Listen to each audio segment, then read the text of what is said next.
Yo, it's me, Pops Fan Marmalade, and you're watching the Comics-Related Madness Network. Uh-huh. So come get some. CromCon. Hey, we want to shout out to our sponsors, Daytona Beach Comic Con. If you are a fan of comic books, if you're a fan of comic book conventions, and if you like meeting comic book creators and getting comics and comic-related stuff, then you need to make your plans to attend Daytona Beach Comic Con. This year's show is September 9th and 10th. Silverline will be there, so you should make your plans to be there too. We'll see you there. If you like comics and find yourself in the Orlando, Florida area, doesn't everyone come to Orlando at some point in time to see the House of Mouse? But when you're here, you need to make it a point to visit Coliseum of Comics, especially the one on East Colonial Drive. They carry Silverline Comics, even a limited edition Coliseum of Comics version of our comics. So, when you go, be sure to ask for Silverline Comics and tell them we sent you. OCD stands for Orlando Collector Deviants. OCD, Steve and Trish, they're a family of geeks who promote geek things, particularly those around the Orlando, Florida area. They're big supporters of Silverline, and we think you should be supporters of theirs too. Go give them some love. If you are an independent comic book maker and you need to get your independent comics made, you need to look no further than Kablam Digital Printing. They print our books, and they do a bang-up job. They're not only trusted by Silverline, but many independent comic book makers. Head on over to kablam.com and see for yourself just how easy it is to have your comic printed by them. And tell them Silverline sent you. Hi, this is Tim TK, host of That Silverline Show on Tuesday. Join us at 11 p.m. Eastern, 8 p.m. Pacific every Tuesday night as we discuss pop culture and the joys of making comics. Hi, I'm Barb Kilber, co-host of Silverline's Wednesday Wham. Join us each Wednesday night as we discuss comics, literature, movies, and anything else that may catch our attention. I'm Roland Mann, and I host Silverline's Silver Sunday. Join me every Sunday at 8 p.m. Eastern as we make mine Silverline.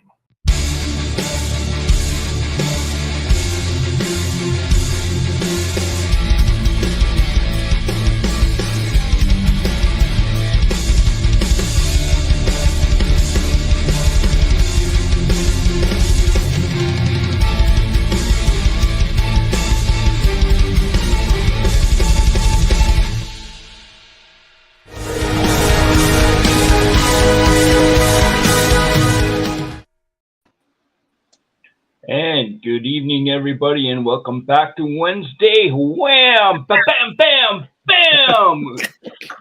I'm just trying to get us all hyped up here tonight because we are seeing, and what does that refer to?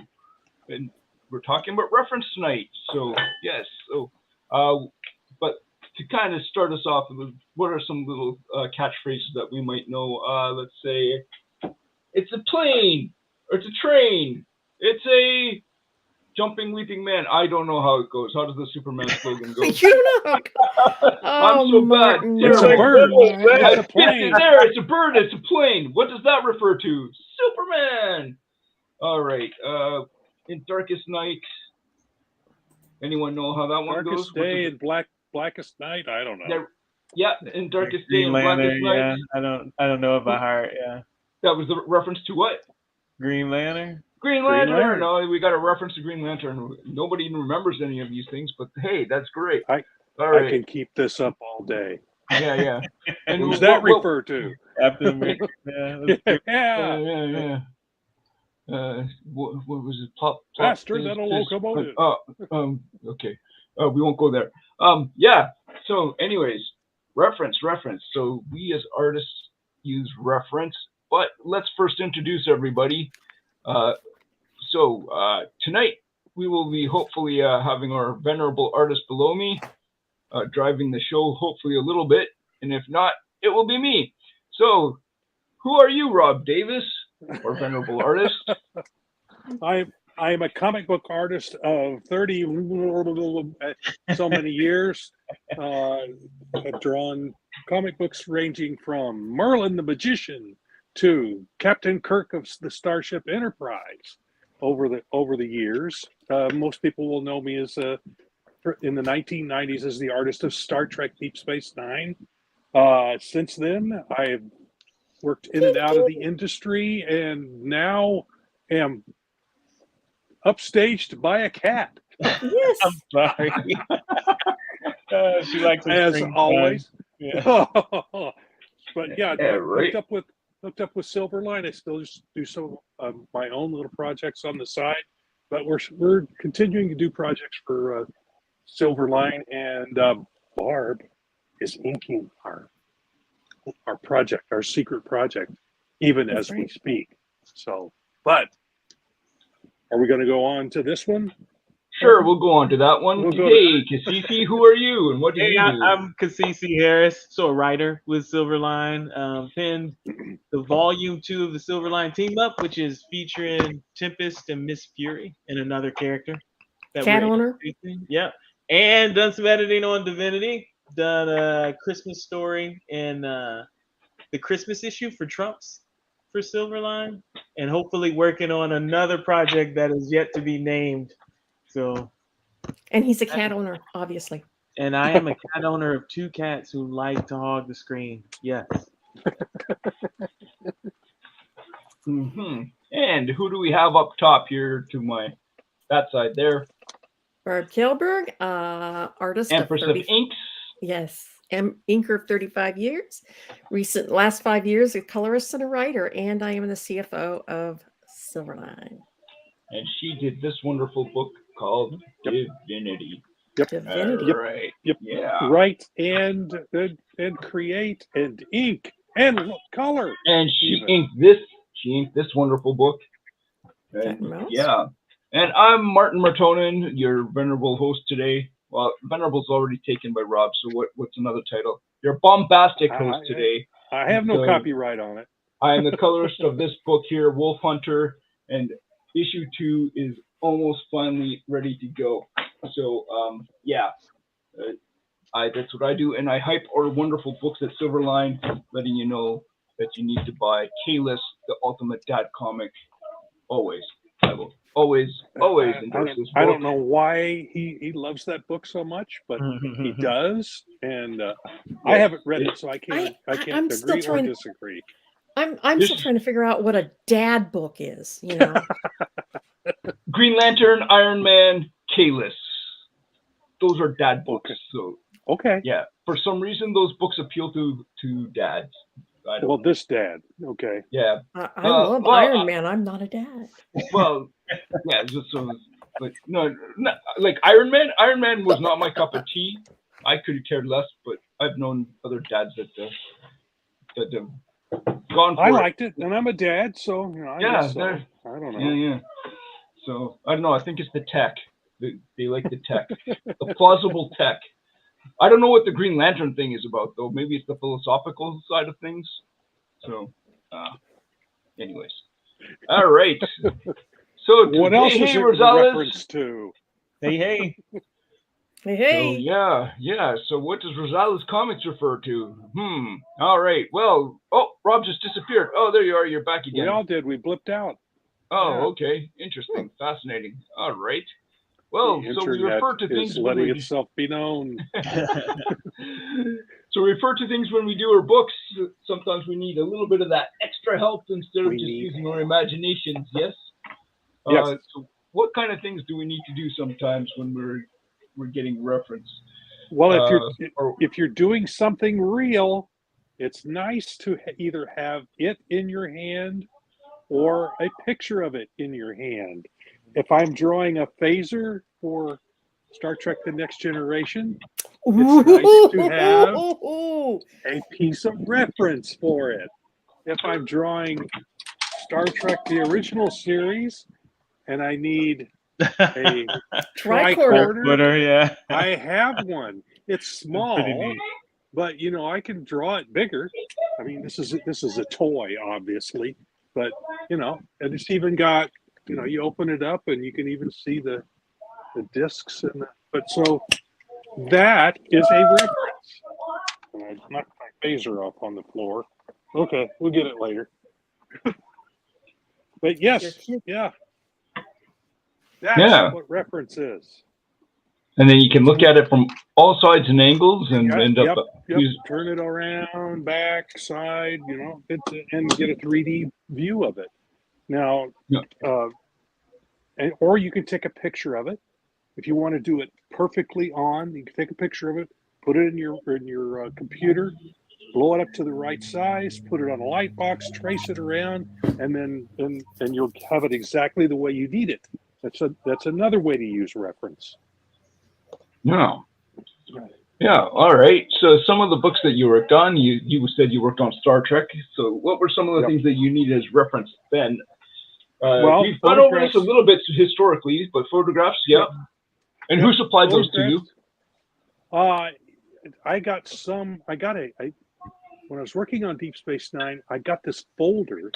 This was back when you couldn't, send that stuff through email really well at that point. Yeah. But they actually sent me photocopies of shots of all the actors from all angles. Star Trek model. Wow. Yeah, so I actually had pictures of all the actors. Now that's good to a certain degree, but if you're going to try and throw them on a light box, it's very limited. So what I figured out to do you couldn't do screen captures back then either. This is the 90s before all that sort of stuff. So I did some research and figured out how I could take photographs off of the television set and use those as reference. And I went out and bought one of these overhead projectors that I attached to my work table, and I could enlarge or shrink those photographs and trace that shape, and then go in and darken the pencils and kind of and tighten up the likeness and stuff. But doing it that way sped up the whole process of making sure that everything was the right on the right place on the person that I was trying to draw, so that the likeness would be in very tight. So I went through a process, but it sounds like it might slow things down, but it actually sped them up, because I didn't have to erase and redraw until I got it right. I could just lay it down. And there were at some point, some of the characters just kind of fell in the line for me after that. I'd done it enough that I had muscle memory that I could get them down pretty quickly. But there were some likenesses like William Shatner as Kirk. He's got such an everyman face, really, when you get down to it, that each little detail has to be in exactly the right place for his likeness to work. You can be a little off on Spock's ears and you're okay. But if you're off slightly in Kirk's face, it's off, really off. So so I use reference in that way during the early Star Trek stuff that I did. That works for the ships too. You take pictures of, and you should have pictures of some of the ships that I uploaded earlier. I put together models of the ships. Like there's Deep Space Nine, and the Runabout are next to it there to the right, and I use those as reference. I could take I could hold them in my hand and draw them, or I could set them up and take photographs and do tracings of them. Either way, the models are awesome. Yeah, and they're fantastic to work with. Yeah, they make it much easier. They were always asking me, how do you draw those ships so well? And I said, I built the models. So and I've got some other ones there. Yeah, there's the adversaries, as they were called. You can see some of the other models in the background there. Yeah, those are cool. Yeah, Romulan ship, and Romulan. Klingon right there. Yeah, the Klingon bird of prey. Yeah, Mm-hmm. and the warbird. Yeah, Romulan warbird. Yeah. Ignore the dust. So those have been hanging for a while. So yeah. So did those become a business expense that you were able to then absolutely? turn around I wrote that off my taxes. You bet. Now I didn't. I probably could have written off the time too, but I didn't go. I didn't go to the point of figuring how long it took me to put them together. Right. So your reference ended up actually being fun at the same time, because you actually put it together. I always like putting together models anyway. And there it is. Yeah.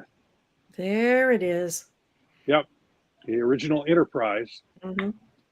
Yeah, I've got that one hanging from the ceiling. So, along with those adversary ones that you saw earlier.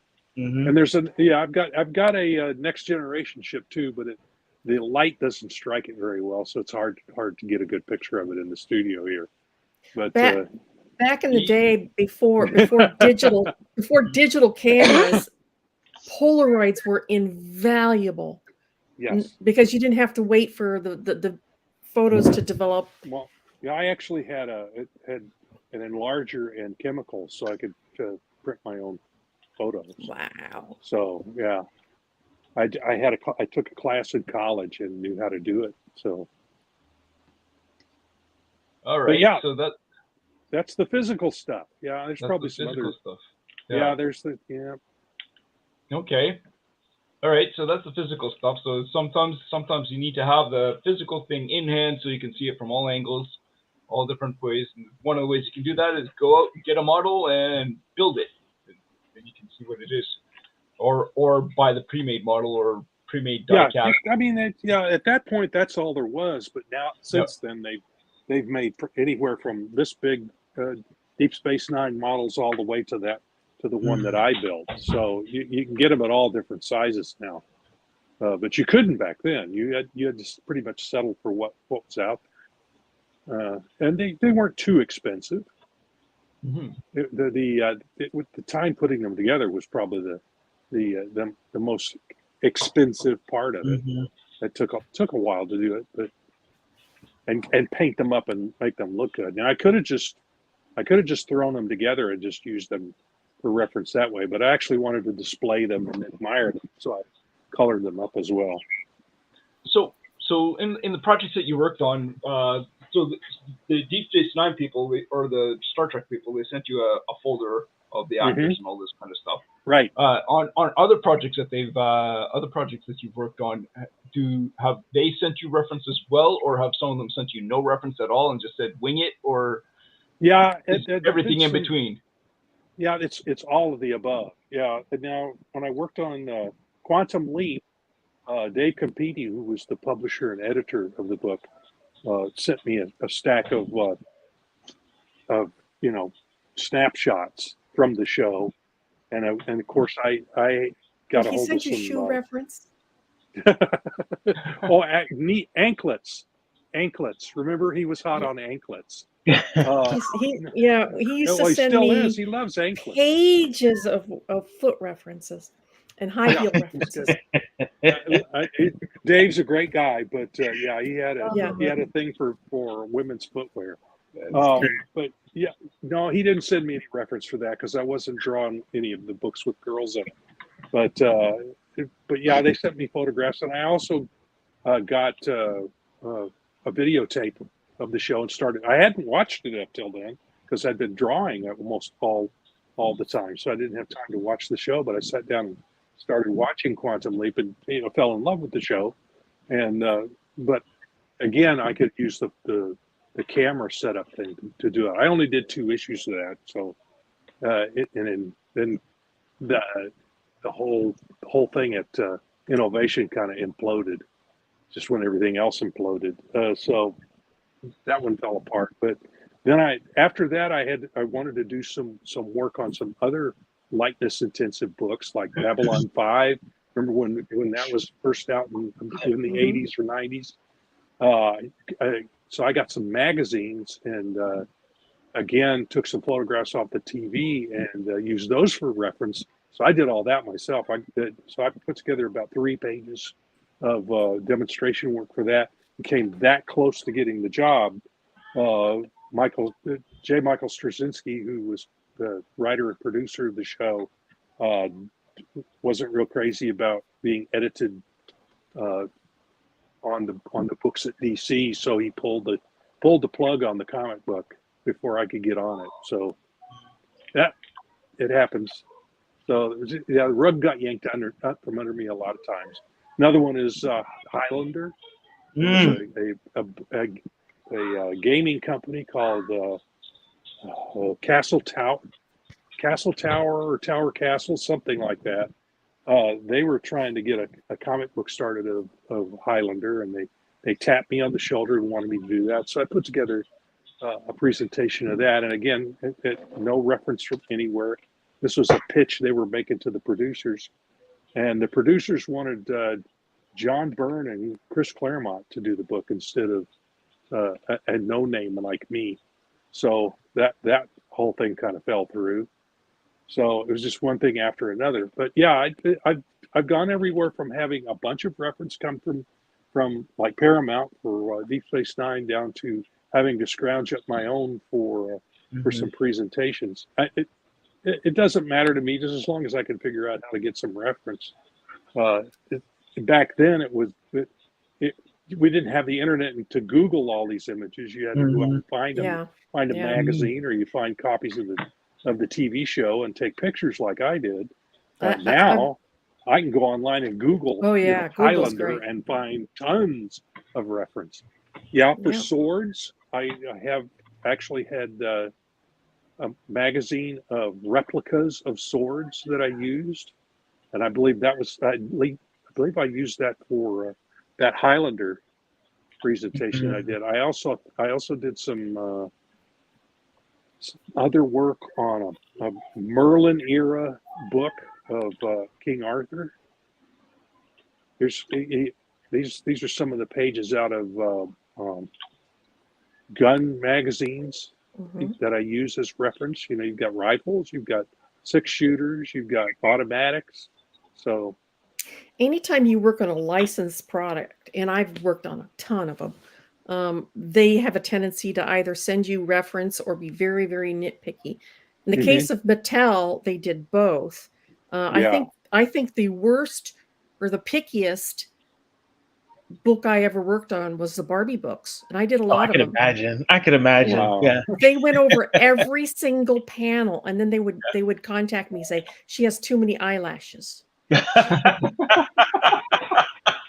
Are you serious? No, I'm totally serious. Oh, no. There's she should have 3 eyelashes. She's not exaggerating. She is not exaggerating. That's exactly the way. Oh. Paramount was like that too, about likenesses.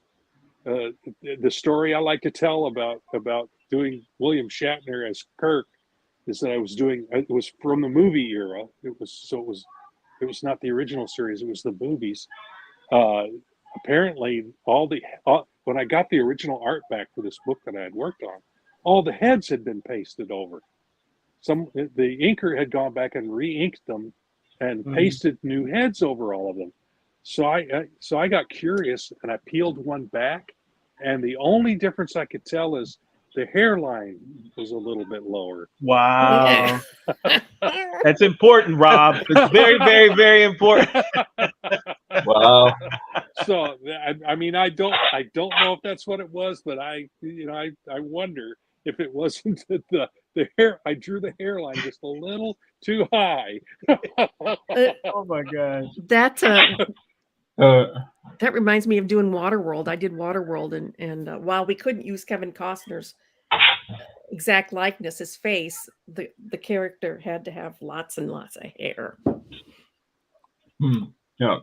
So because you brought up the Barbie reference, I just pulled up there's another one. When you need to draw women in fashions of the era, and I dug those out of my pile of stuff down there.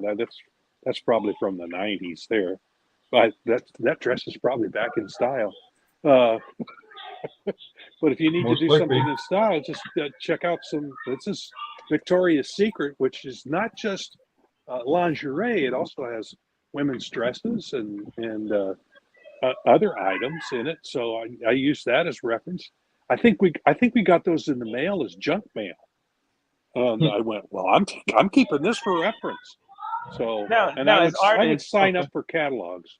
Yeah, I'm just curious. So as a writer, right, I like to give artists room to do things, right? And I feel sometimes I have a fear that if I give you too many references, you get frustrated, right? Because you're like, okay. Actually, if you provide the references up front, that saves us a whole lot of time and effort. It does. As an artist. It really does. Because especially it if helps you us show up. Yeah, if you show a preference for how you want a character to look, it's like I mean, you've got some references there from pages for Boston Bombers. Right. Yep. I think I've got one layout there that's got the reference for Ron Fortier actually told me which. You got to go over. Is that this one? Yeah, that's this one right here. Now zoom into that middle part, and you'll note that that's a famous actress there. Mm-hmm. Isn't that Rita Hayworth? That's Rita Hayworth, and she is the basis for one of the characters. Now, it's not a Star Trek book, so I don't have to get it exact, but I essentially use her as the basis for one of the characters, and her mother is that character in that 8x10, 8.5 by 11 sheet with kind of roundish face, big eyes. I use that actress for her mother, for the basis for her mother. And it just makes it easier to get the features in the right place and keep them consistent by using reference to control how I draw that person. Mm-hmm. El Guapo says that working with Ron, I can attest to his thorough essay with providing reference. Absolutely. Yep. So so as a writer, if you have ideas of how you want things to look, because sometimes you're describing it and we artists look at it and we're like, I don't know if I know exactly what you want. You kind of described it, but like, can you give us like ideas as to like what you really want? So if you provide like 5-6 pictures of this is what I'm looking for, especially if it comes to outfits, right? That's huge, because then that saves us a lot of it's just a lot of time having to go hunting, and it also saves us a lot of time to and you see that airplane, the model of the airplane on the desk, and that's a reference for that. Mm-hmm. So that's one of the things I would probably put on the light box and trace it onto the page in order to make sure everything fell correctly. You can see it in that middle wide panel that there's that model. No, this is definitely good to hear, because again, there's you want to keep that good relationship, and you want the artist to feel like they have some say in it, right? Like they have some creative teeth in what you are working on. So that's why, I've always been, I've always leaned towards giving room. Like, hey, I'm going to give you a general description of the things that are important not to change, right? Yeah. But then I'm just going to give you room. But if I, there are some things that I provide reference because I know it's so out of left field that we don't have anything like that. So I'll give you, hey, I want it to look like this orb mixed with this circuit board mixed with this thing, right? But, right, yeah. So reading back in the day, I think it was Chuck Dixon, maybe. I'm not sure if it was him, but somebody I read about who's a big name writer. He would always add a bunch of reference to his scripts and say, these are the things that I'm looking for. And he says, it doesn't have to be exactly like this, but this is the kind of thing that I'm kind of aiming at. Now, if it was like a specific gun, and then he would definitely say, I need this specific gun, and here's like 5 pictures. And he would do as much upfront work for the artist, so the artist could just get off and running. And it's really helpful if reference is provided. So that's good. 100%. So all right, cool. So this is what you doing for being a penciler. Now, Barb, you're an inker. Mm-hmm. What kind of reference do you get as an inker to try and help you figure stuff out? Well, I'm going to go for my first one here. I know it doesn't zoom in very well, but this is Bernie Wrightson. Yeah. I have lots of different influences, and I'm mostly self-taught, but there are certain things that certain inkers that inspire me, and the way that he did the tree and the grass and the bushes in this just blow my mind. The way he does rocks too. I have a tendency to gather reference for textures when I'm inking. Not so necessarily my inking style per se, but I have a tendency to look at how other inkers portray textures. Look at the background on this. Look at the trees and the grass on here. It's so organic. This is Hal Foster, and the way he does the background trees and the rocks, the grass, Yeah, they're the leaves, it's just little blobs of ink. Yeah, blobs of ink. Yeah, done with a brush. A brush stroke. It's just a brush stroke. Is all it is. Yeah, this amazing. little blob of ink, and it looks right. It's in the right place. Yeah. This is another one. This is Frank Frazetta. Again, the nature, the vines and the moss and stuff like that he's got going on here. And some of the brush strokes help with the motion as well. The character, the way he's got the strokes on the character himself. Yeah. Or on the tree above him. Right. Yep. It gives it motion that he's flying through the air. Yeah, that's the sort of thing that I like to collect for reference for inking. Not a particular style, but more. I collect textures more than anything else.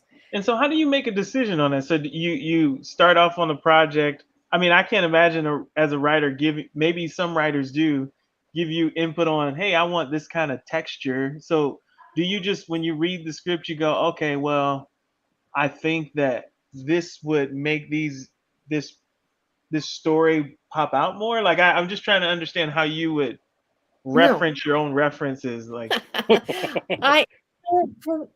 first thing is that I have to work with a penciler. Okay, so the penciler is giving me the basics, and he gets that from the writer.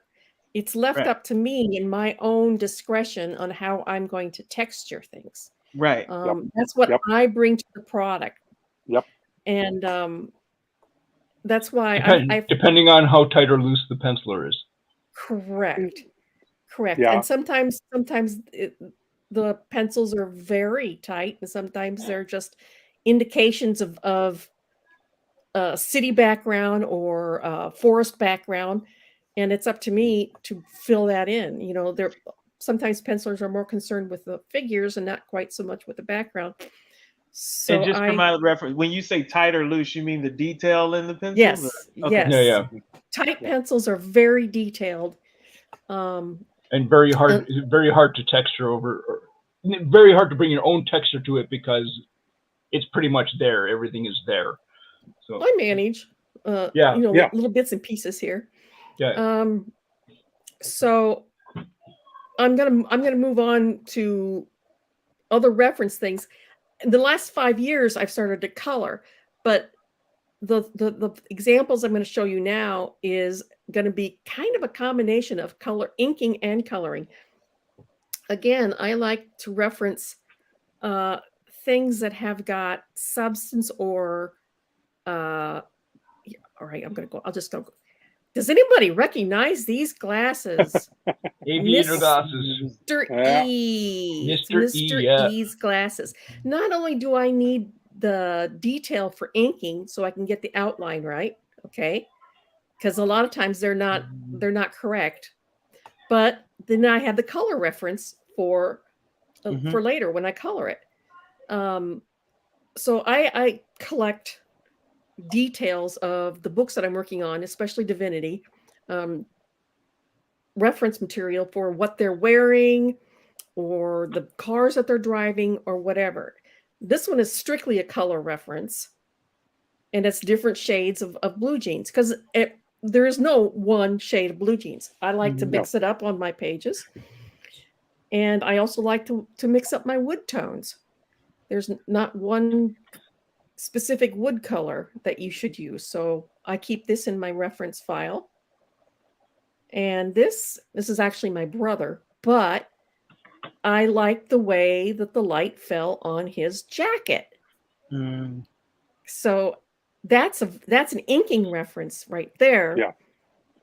In that you can see how where you would leave the white patches as opposed to the completely black patches on help a indicate leather the jacket. folds and the folds and the texture of that leather. Yeah. Right. This was Because a cloth Fam- coat would fall completely differently. Yep. The wrinkles and stuff would be completely different. So I took this at a family event. And I was looking at the pictures later. I'm like, ooh, I gotta add this to my file. Hey, Guapo has a question for you, Barbara. Yep. Do you switch the inking tools depending on the reference of the story? You bet. Yeah. You bet. I'll go with a crow quill if I'm working with nature because it's got a rougher edge, and I'll definitely use a brush if I'm working with metal, glass, something that's got a smooth, because you want to feel the line. You want to feel, and I know that sounds really weird, but you want to feel the artwork. Yeah. And Yeah. What about the hair? I use a brush for hair. Mm-hmm.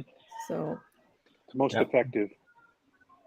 I have a whole file of fire and explosions that I can reference because you can you picture it in your head? Well, yeah, you can, but getting it from your head to the paper is a whole different animal. Yeah, and rendering flames are you can do an iconic flame or you can try and render a real flame.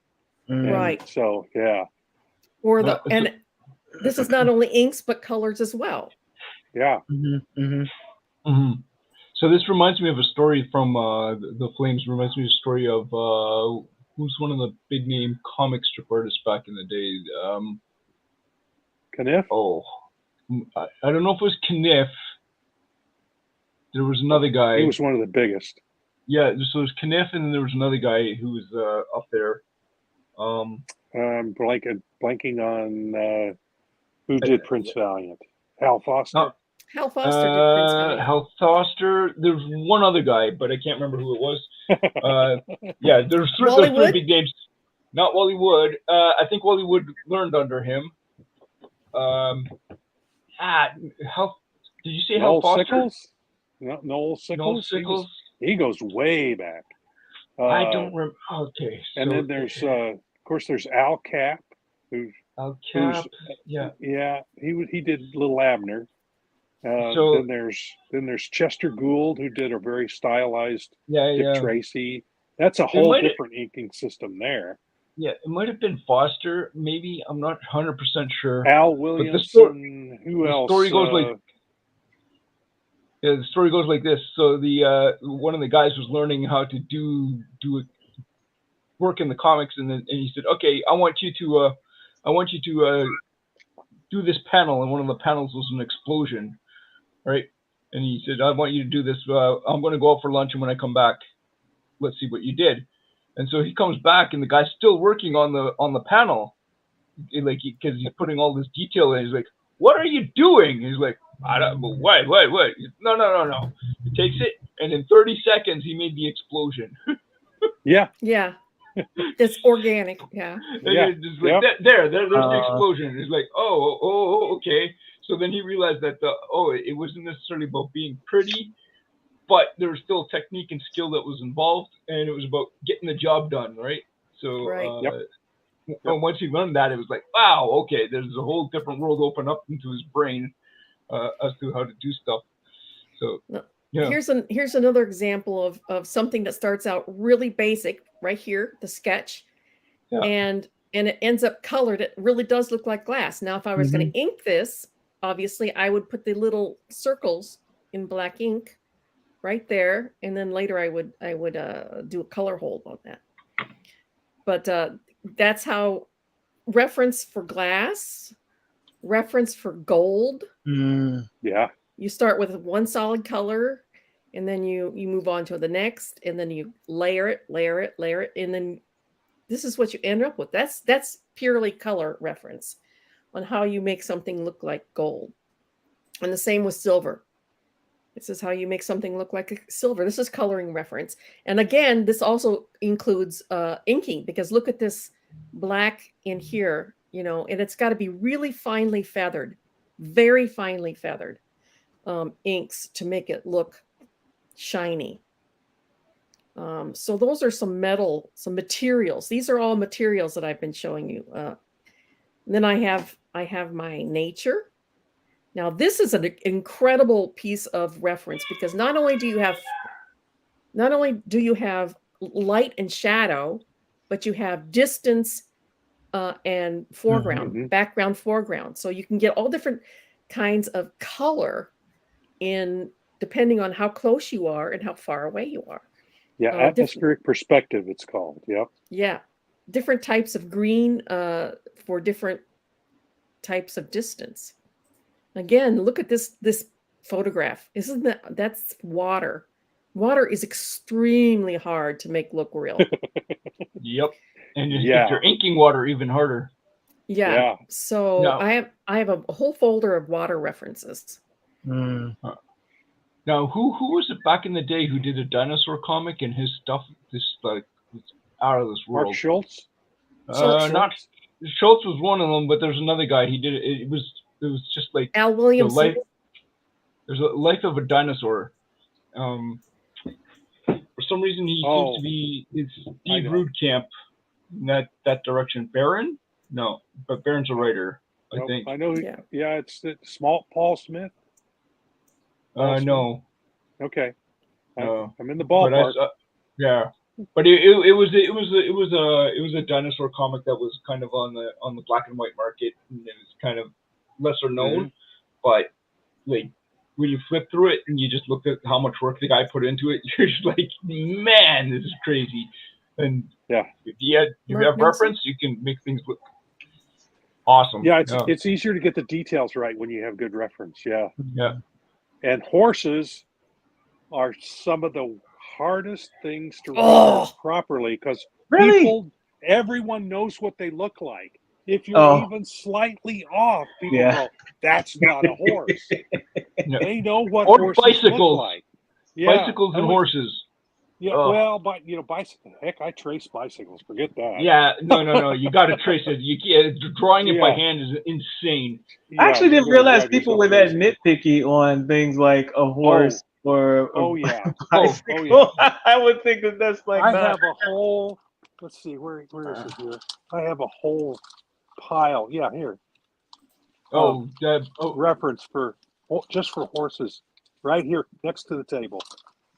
See if I can get it out. Speaking of nitpicky there, Cassisi, if anyone ever asks for a portrait of their pet, they are very, very they're more picky about their pet than they are of their human counterparts. Yeah, I mean, I've got a whole thing of different things of horses here. You know, there's and all stuff that I've gotten out of magazines. And and you can see it's a whole bunch of stuff. Plus, I have books of how to draw horses down here. So,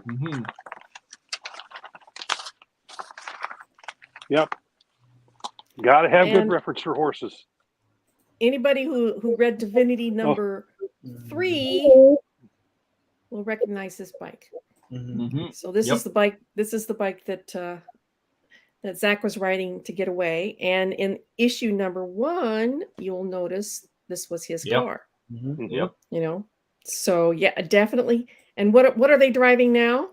Is it a pickup? Yeah, it's a pickup because I remember drawing that for the Christmas story. And I sent you the reference. That's something that I will. I send my pencilers lots of reference. Another thing that I do is I collect lighting samples. So that I get I would not have thought about doing a person all in oranges. But then I look at this and like, well, duh. It makes so much sense. Or how about lighting from underneath? That's a hard one to do. There's a really good one that there we go. Yeah, that's a fantastic reference there from the is that Steve Rude? Or I can't remember who did. I don't remember who did it. That was an inking book. That was a fantastic reference. Gary Martin, probably. Gary Martin, yes. Yeah, I'm thinking Gary Martin because I think I have that book. Yeah. Again, I have a whole folder just named lighting, and another whole folder just named skin tones. look at the light that falls on this guy. It is it's beautiful. The way it highlights his nose, his collarbone, you know, the top of his shoulder. It's his bottom lip. It's just perfect. It's gorgeous. And this one's not hard to look at either, at all. Okay. Yes. Muscles.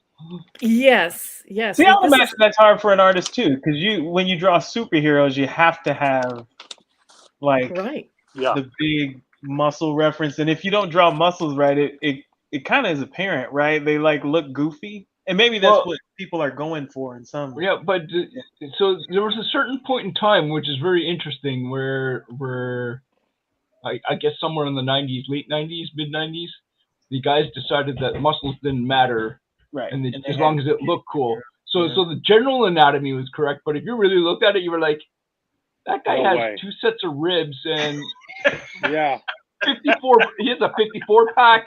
How does that even work? And no organs inside. You know? Right. I mean, because there's no, especially in women, their waists were like this big. And there was no room for any organs inside of it. But the strange thing was, it worked.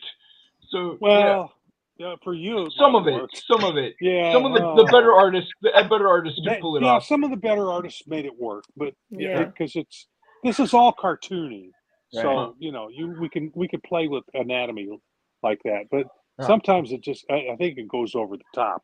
So, and again, a skin tone, because I want to be accurate with my skin tones. I don't want any of this orange or gray shit, you know, that you see so much in older comics. And then the last things I'm going to show you is, again, I have very particular, I'm very particular detail oriented about my weapons. So this is an AK-47. Oh, wow. Okay. AK-47. Yeah. There's a Sig Sauer. Or was this the Sig Sauer? That's the Sig Sauer. That's the Sig Sauer. That's Sig. Okay. And then I have Mossberg. This is Mossberg 500 shotgun. This is what Olivia likes to carry. You know, so these are the kinds of references that I have a tendency to. And pencilers love that, because then we don't have to guess about and we don't have to dig for reference if it's already given to us. If the writer writes in, this is he's carrying this kind of gun, and you go, oh well, what does that look like? You know, I'm not a gun person, so I have to have reference. So that's why I got those gun magazines and have those clipped pictures out of them, and I have a gun book that has a bunch of different handguns in it. And if you specify a certain gun, I'm going to try and draw it. Yep. And one time, what were you inking of mine that had a gun in it? It was a 45 automatic, and you asked me what I used for reference, and I went, well, I just did a general thing. It's like a Colt 1911, and so she inked it. She really brought it. I did it general, and somebody's she fighting. Pulled it right into shape and made it that particular gun. And I was just making a generic gun, but she made it specific. Yeah, remember the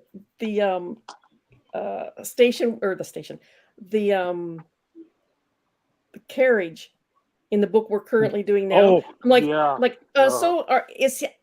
Is it a triple tree or a double tree trace on the horses? And he's like, what? I said, I just drew what was in my reference. And she goes, well, this one, it needs a triple. And I'm going, I don't even know what that is. That is, yeah. No. So I just drew that's why I get reference. So I don't have to know what, you know, I don't have to know that this gun cocks a certain way or whatever. I just know it. I was talking about harnesses on the horses, and I was like, are they? Is this a 4-team, 2-team? Because otherwise, fixed it. Yeah, she fixed it. A 2-team, you'll need a double trace, and then a 4-team, you'll need a triple trace, and like in this particular case, it was a four horse team. Was pulling this carriage. That was a triple. So she corrected it. I think the reference I had 2 horses, and I added, I physically added in Photoshop the second team, and she caught that I had fussed with it. Because doesn't the harnesses weren't right. The But harnesses that's weren't to bring right. up a great point, right? Isn't this like a potential trap for references too? Like reference out of context, right? So you're drawing an image and that it looks great, but the functionality of it is completely wrong because you didn't have the context to pick the right. But again, I always go back to does it look and feel right? Right. Does it feel real? I don't have to know all the little details. Yeah. Does it look and feel right to me? Now, there are some people who are steeped in what you're drawing, and they're going to go, "Oh, that's wrong. You got to fix that." Mhm. And fortunately, in this case, the person who knew was inking me, so she fixed it. Yeah. She got it. And I have no problem with that. I'm not an expert. If somebody knows more than I do, and they want me to do it the way it really is, let's do it that way. Give me the reference, and I'll draw it just that way. That I have no problem with that. Yeah. Is it okay if I show off a reference folder? You betcha. Never. All right, here we go. We still got some time yet. We're doing So good. here we go. So this, I was gonna do some shenanigans for Silverline just for fun. So I ended up doing this, and I ended up collecting all these references for all sorts of stuff. So I have a folder called Bodies, and it's just a whole bunch of bodies for different. These were females, so I was looking for female different sizes. There's giant ladies, short ladies, different types of outfits. Now, one of your best reference places to go to is Pinterest. Mm-hmm.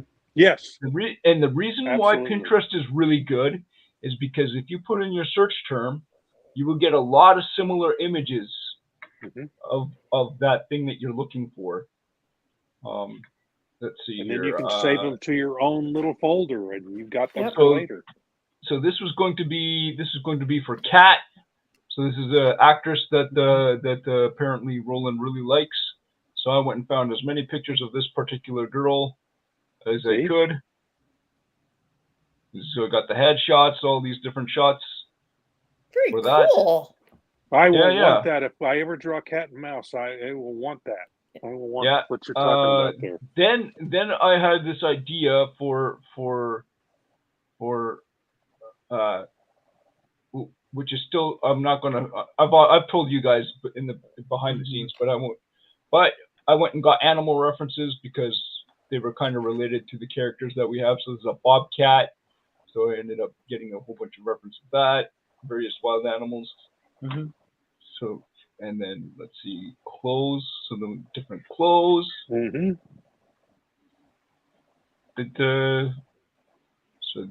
there's a clothes folder for a certain type of clothing. And then you can, let's see, what might be an interesting one. Here. Oh, Miss Fury.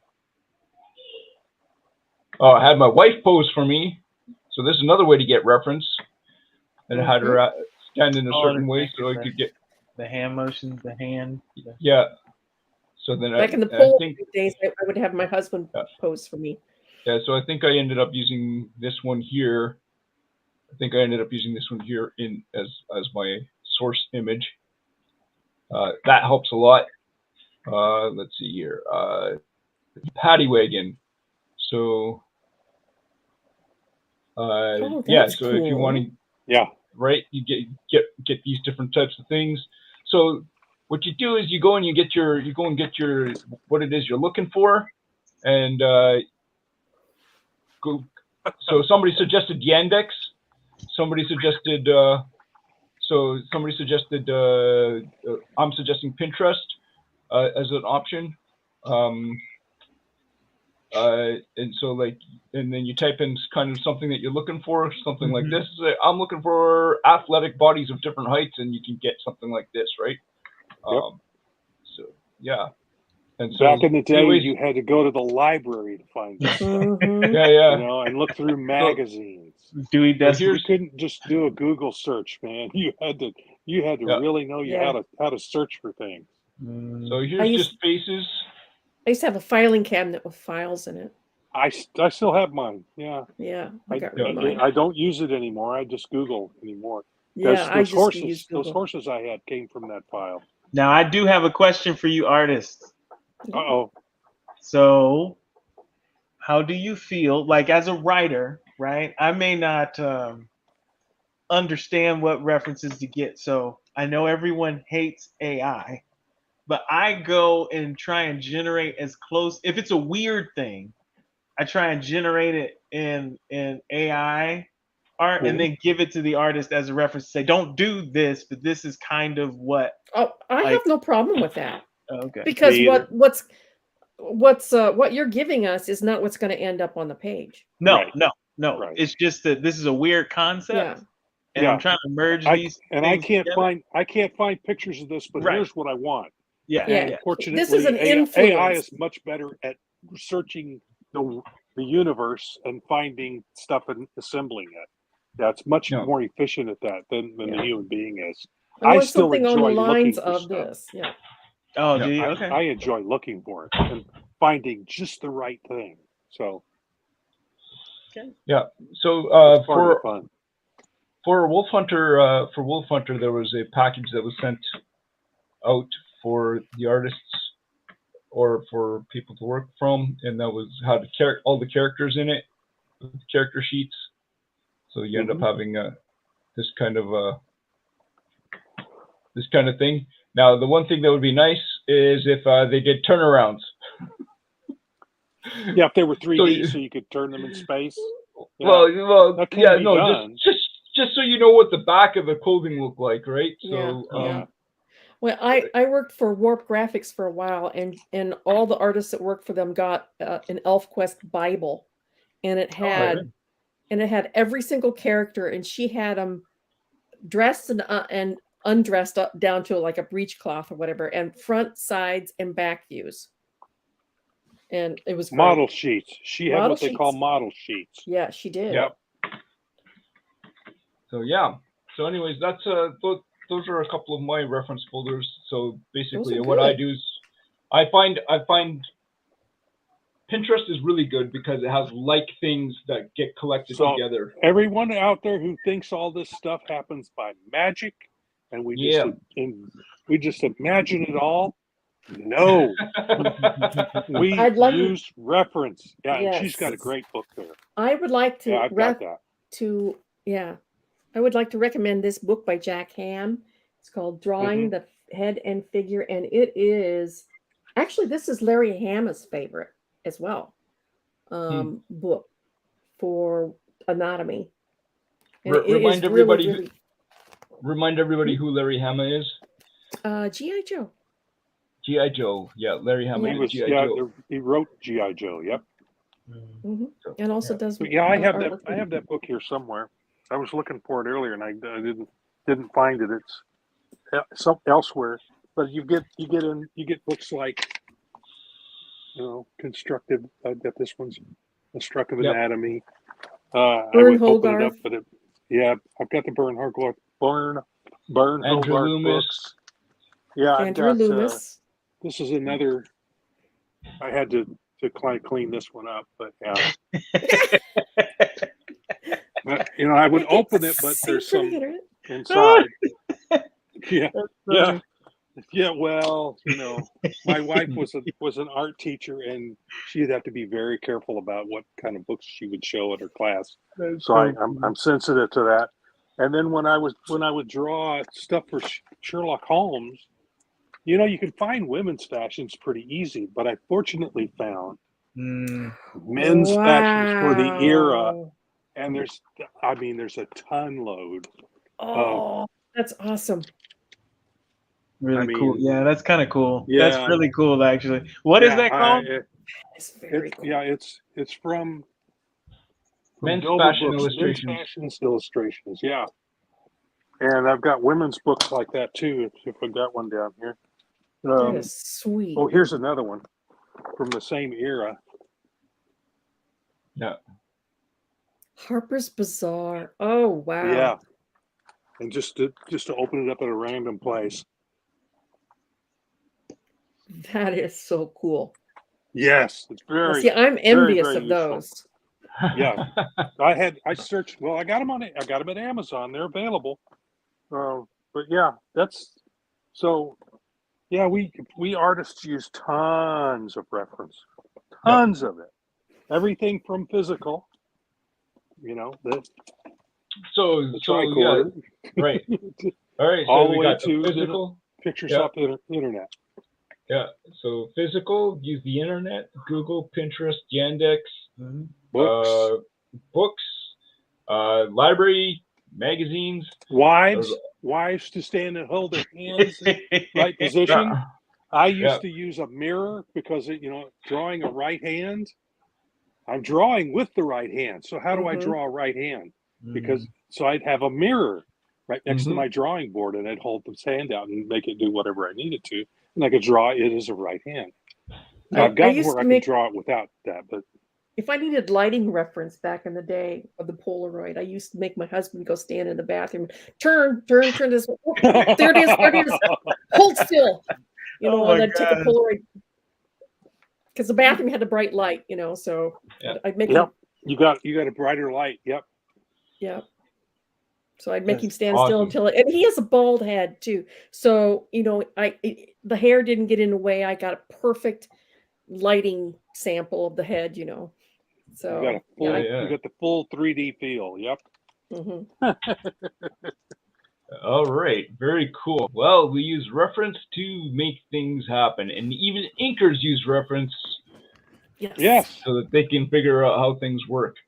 Yeah. So awesome. And we also learned that writers should send their artist reference because it helps the artist not have to think too much. So, especially if you have something specific. Especially if you as a writer have something very specific in mind. Absolutely.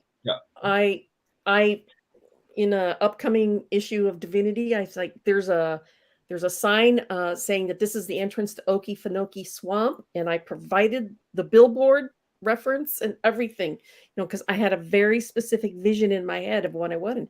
So if you tell me Pogo's going to come running through the comic, yes? Yeah. No. Oh, come on, no. So if you have something very specific in mind, because CC, and you want it to come out the way that you are seeing it in your own head, then you need to provide. I welcome it. As the penciler, I welcome it. If you, the more specific you are about what I want. Now, if you're loose, then if you have a loose conception, then leave it up to me. I'll come up with something.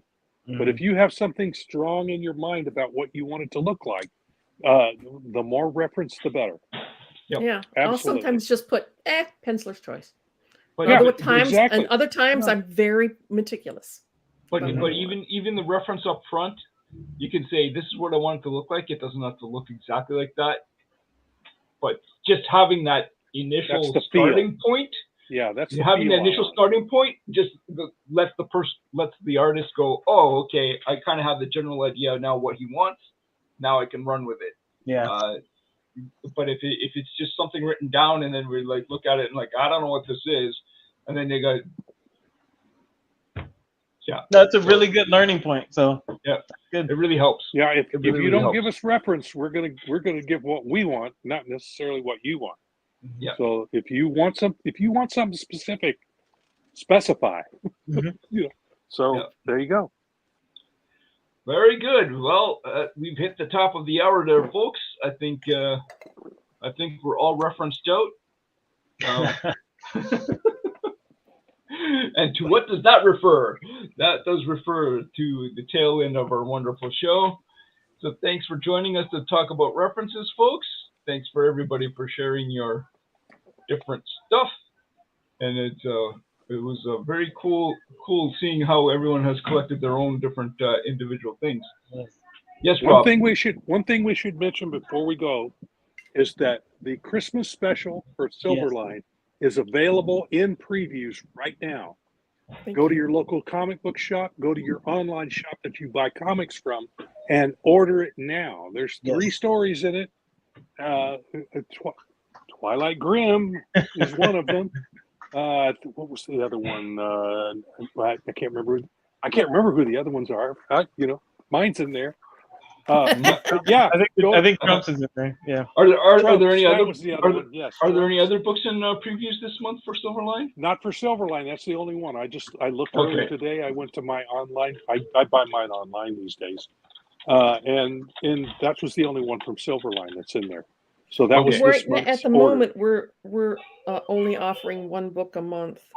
Right. Yeah. Until we get some more momentum, and then we'll be upping that number. But well, that's the only one this month. We have to have the back stock of finished work, and so we don't disappoint anyone by not having. We get 3 books in a 4-issue miniseries, and that 4th book's not there, and somebody misses a deadline somewhere. We don't like doing that. We want it all ready so that when it's put in there in previews, it's ready to go, just like we do with our Kickstarters. But anyway, I thought I'd bring that up because we should always pay the piper here, folks. That's right. Because Silverline is so go to previews, order that book. It's a great Christmas gift. Yep. Absolutely. It'll come out in November. Dad book? Okay.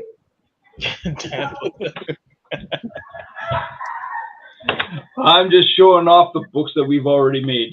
So Trumps, Divinity, Teen Beetle for the kids. We got books for everybody. We got Twilight Grimm, Cray. So yeah.